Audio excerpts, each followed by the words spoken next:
मित्रों नमस्कार। आपका हमारे YouTube चैनल सोच बदलो देश तुम्हारा है पर स्वागत है। आज हम सनातन धर्म के उन समुदायों का विश्लेषण करेंगे जिनसे सनातन धर्म आज भी अपने अस्तित्व को बरकरार रखे हुए है। सनातन धर्म के तीन मुख्य संप्रदाय स्तंभ हैं। पहला शैव संप्रदाय, दूसरा वैष्णव संप्रदाय, तीसरा शाक्त संप्रदाय। इन तीनों संप्रदायों में से शैव संप्रदाय अनादिकाल से मानव समाज में व्याप्त है। इस शैव संप्रदाय के मानव शिव के उपासक होते हैं और शिवलिंग को आधार बनाकर अपने मूल अस्तित्व को जानने का विचार पैदा करते हैं कि कैसे हमारी मूल उत्पत्ति प्रथम मानव स्वयंभू से कैलाश पर्वत पर होती है और हम कौन हैं। इसका उत्तर वह शिवलिंग की उपासना करके योग विधि द्वारा जानने की कोशिश की जाती है। वैसे तो शैव मत के अनुयायी आर्य गडरिया ही थे, क्योंकि आर्य गडरिया शिव को अपना पूर्वज और कुल देवता मानते हैं। आज भारत में जहां कहीं भी शिव मंदिर हैं, वह सब गडरिया राजाओं द्वारा ही स्थापित किए गए हैं। इन राजाओं के वंशज चोल वंश, चालुक्य वंश, पल्लव वंश, संगम वंश, पाल वंश, सातवाहन वंश, कण्व वंश और होलकर वंश आदि और बहुत से अनेकों वंशज भी हैं जो शैव मत को प्रधानता देते थे। ये शैव मत के अनुयायी पूरे एशिया और मध्य यूरोप तक फैला था। कहने का मतलब इस पृथ्वी पर हर कोने कोने पर शैव मत था।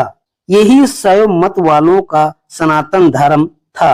इसका समय काल 3 अरब वर्ष पहले मनुष्य की उत्पत्ति के समय से लेकर आज तक, जिसका ना कोई आदि है और ना ही कोई अंत। शैव मत के प्रकांड पंडित ब्राह्मण उस समय के ब्रह्म ऋषि, महर्षि ऋषि और योगी हुआ करते थे।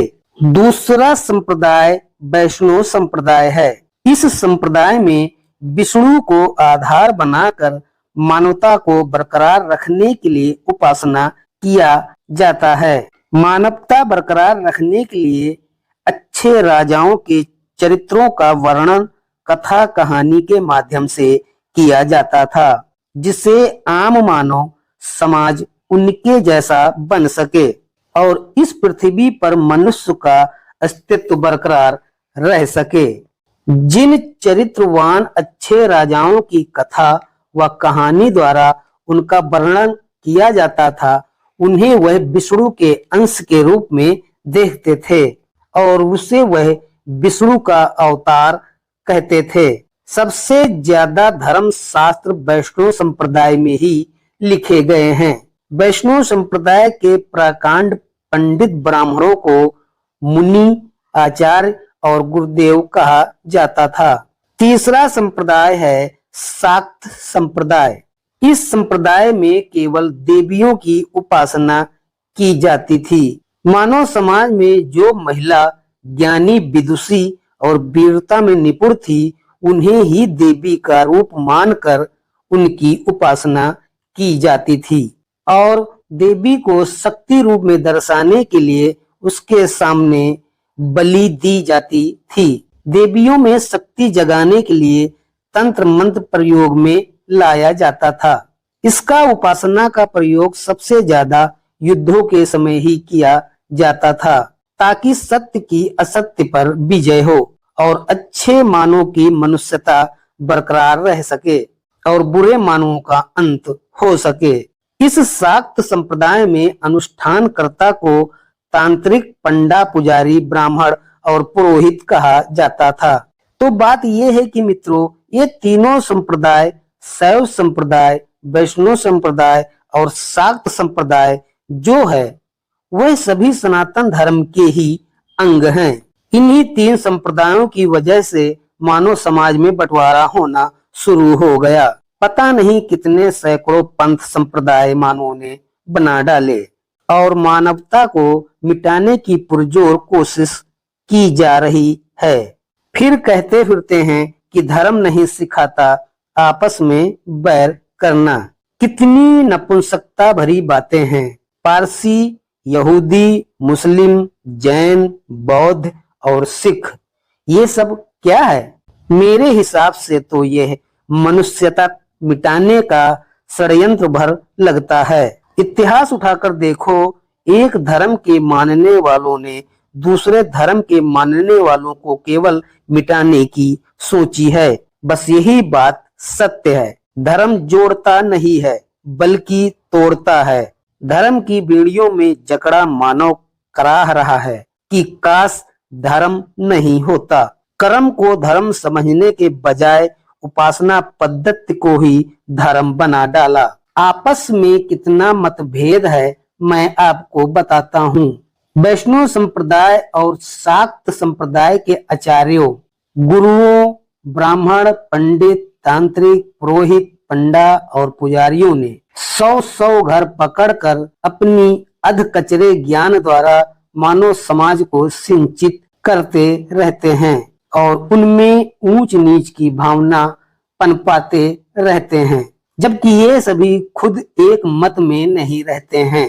आप इनके क्रियाकलापों को देखेंगे तो पाएंगे कि सभी आचार्य, गुरु, ब्राह्मण, पंडित, पुरोहित, तांत्रिक, पंडा और पुजारी, इन सभी का आपस में एक मत कभी नहीं रहा। ये सब एक दूसरे से सर्वश्रेष्ठ मानते आए हैं। इन्होंने मानव समाज को आपस में धर्म के नाम बांट दिया। तभी तो मुट्ठी भर विदेशी आक्रमणकारी भारत पर शासन कर गए। नहीं तो क्या मजाल जो आंख दिखाकर निकल जाए। सब इन्हीं लोगों की करतूत थी और आज भी इनका नंगा नाच जारी है। वैष्णव संप्रदाय में एक क्षत्रिय वीर जाति भील और किरात हुआ करती थी। ये सभी देश के सजग प्रहरी के रूप में सैनिक और सेनापति हुआ करते थे, लेकिन इनको भी इन्होंने नीच जात कहकर संबोधित किया। दूसरा, इसी समय एक डोम जाति थी। वह ब्राह्मण तुल्य जैसी थी। महिला डोम बच्चे के जन्म के समय आज के जैसा नर्स का काम करती थी, जिसे हम दाई बोलते हैं, और पुरुष डोम शमशान में मुक्ति दिलाने के लिए देह संस्कार का कार्य करता था, जिससे मरने वाले की आत्मा को शांति मिले। ये दोनों कर्मकांड ब्राह्मण तुल्य ही थे, लेकिन इनको भी नीची जात कहकर संबोधित किया। अब बात करते हैं शाक्य संप्रदाय की। तो इस संप्रदाय में जो देवी के आगे जानवरों की बलि चढ़ाने का कार्य करता था, वह खट्टक ब्राह्मण होता था। ये वही खट्टक ब्राह्मण है जिस कुल में रामायण रचयिता वाल्मीकि जी पैदा हुए थे। खट्टक ब्राह्मण को सनातन धर्म को बचाने का श्रेय जाता है। तुर्कों और मुगलों ने जब भारत पर आक्रमण किया और हिंदुओं का जबरन धर्म परिवर्तन करने लगे, तब यही खट्टक ब्राह्मण सामने आए और सुअर पालन अपना पेशा बताया। इस बात को लेकर तुर्क और मुगलों ने उनका धर्म परिवर्तन नहीं कराया, क्योंकि तुर्क और मुगलों में सुअर को नापाक की दृष्टि से देखा जाता है। तुर्क और मुगल खट्टक ब्राह्मण से हमेशा दूर रहते थे, इसलिए उनको जंगलों या अलग बस्तियां बनाकर रहने को बाध्य किया। चोरी छिपे रहने के कारण धीरे धीरे वह अन्य मानव से अलग हो गया। लेकिन सनातन धर्म बचाने के लिए इस्लाम कभी नहीं स्वीकारा। कर्म बदल दिया लेकिन धर्म नहीं बदला। तो ये थे हमारे खट्टक ब्राह्मण, लेकिन दोगलों ने इन्हें भी एक समय बाद नीची जात कहकर संबोधित किया। आजकल इन्हें खटीक, पासी, पासवान, सरोज, वर्मा और कई नामों से बुलाए जाते हैं। अब आप ही बताओ, चरमकार जो थे, जो अपना कार्य करते थे, उनको भी नीच कहा। इस बात को समझने का एक सीधा सा फंडा है। जिसके घर पुरोहिताई के तौर पर अनाज, कपड़े, रुपया, सोना, चांदी मिलता था, उससे ही वह उच्च कुलीन वर्ग का समझते थे। जैसे किसान के घर, बनिया के घर, राजा मंत्रियों के यहाँ। लेकिन इसके उलट जिस जगह से उन्हें कुछ नहीं मिलता था, उससे वह नीच कहा करते थे। ये है हमारे समाज की संरचना जो मूर्खों ने गढ़ी है और मूर्ख ही इसका पालन करते हैं।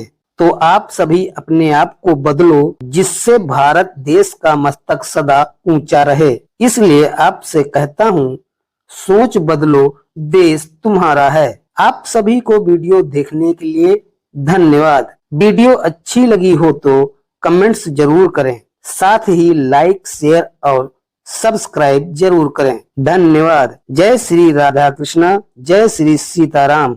हर हर महादेव।